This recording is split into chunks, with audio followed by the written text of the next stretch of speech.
gold. But Miles was able to eat, and he learned a serious lesson. Don't ask for something that you don't really need. A lot of us, we always asking God to do something for us, but we don't want the consequences behind it.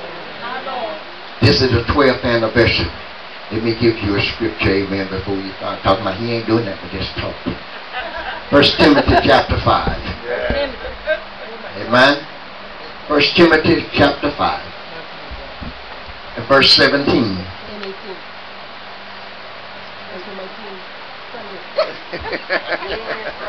I mean, I know it.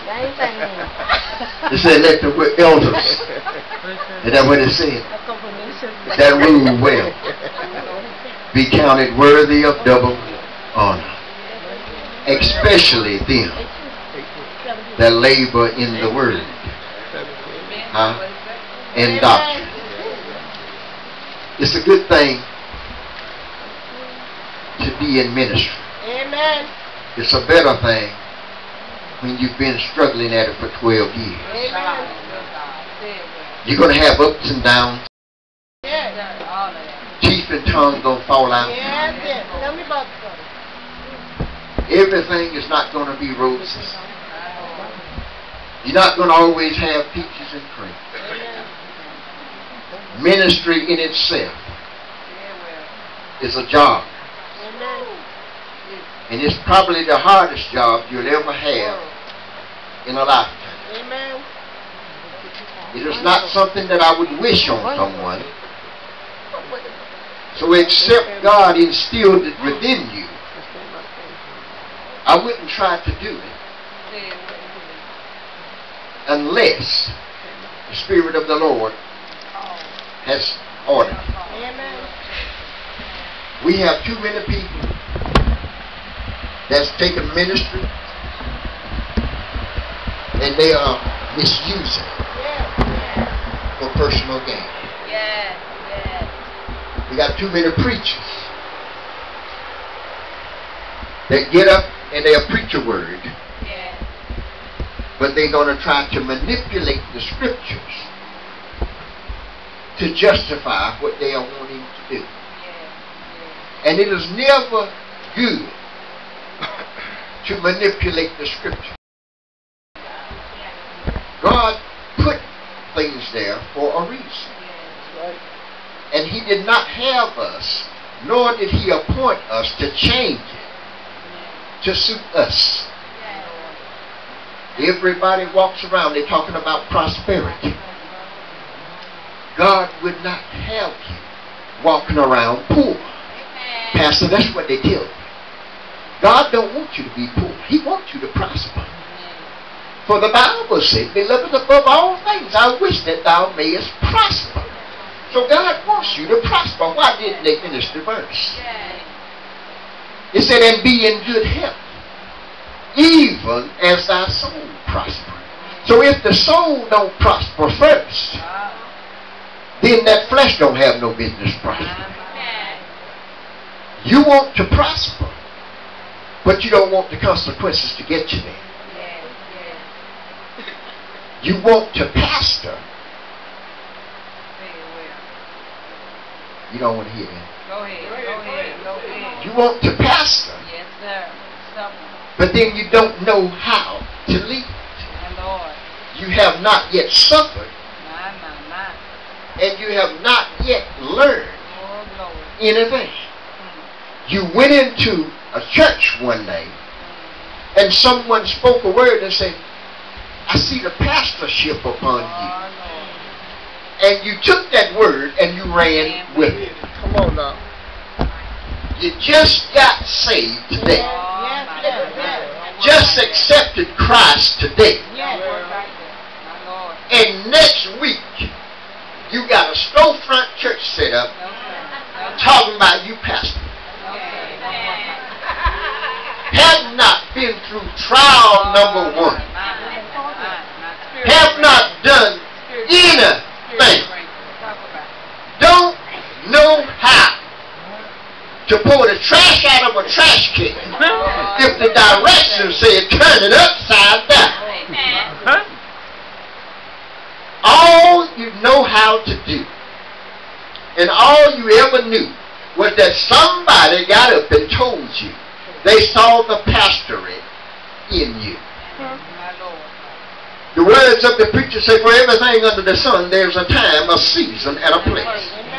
Is that not what he said? For those of you that don't understand it, when I said the preacher, that's what that word means. The Ecclesiastes, the preacher.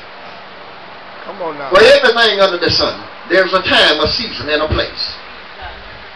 So even if somebody spoke that word to you, does not mean that that word is at this time. Amen. Amen. Amen. Something has to take place before you can pass it.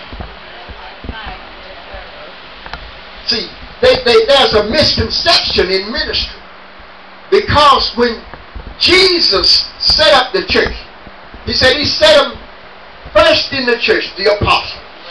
Secondarily, the prophets. Then the evangelists. Then the pastors. And then the teachers. For the perfecting of the saints. The edification of the body. Why? So that it would bring you into the perfect stature of a man. What God was trying to get you to understand is you got all 5 manifestations of gifts, but there's not one higher than the other. People think that because you're the apostle that you higher, elevated. It's not that. It's the manifestation of the gift. When he placed you in the apostleship, that means you have a mind for business. You have a mind for government. You understand structure. Then we got the prophet. The prophet is the oracle of God. The mouthpiece. What these prophets today don't understand is you don't supposed to speak a word, let alone a prophecy, and God didn't tell you to do it. The oracles of God, they must speak when God says speak. What is the job of the prophet? To warn the people of imminent danger. That danger is coming. Used to be in the old church, whenever the adversary walked in the door, I didn't care what your clothing was. I don't care how dressed up you thought you were. But because of the gift of discernment, it was recognized even before they got into the door. And those mothers, even the ushers, the doorkeeper, understood the situation. And they would walk over and speak to one of them others. So and so and so just came up here. And one of those mothers would get up and she'd go over and speak to someone that was an intercessory prayer warrior. Now you got an intercessory prayer warrior beginning to pray. And whatever the spirit is, regardless of who it is, that spirit cannot be comforted. So the man of God's job just got made easy. Why? Because that spirit has been recognized, and now God is able to deal with it. Okay, preacher, this is what you need to do. We wonder why nobody ever comes. And the preachers get up and they preach their heart out. Why? Because preachers are not listening to God. You got too many of them that relies on the information superhighway. You don't know what that is, that's that internet. They done got so bad now they get up and print out sermons. I'm going to compromise this thing. Let's print out this. I think I'll preach this. And I know if I preach this and I entertain them, they're going to come. Doesn't matter whether they hear anything that they need to hear.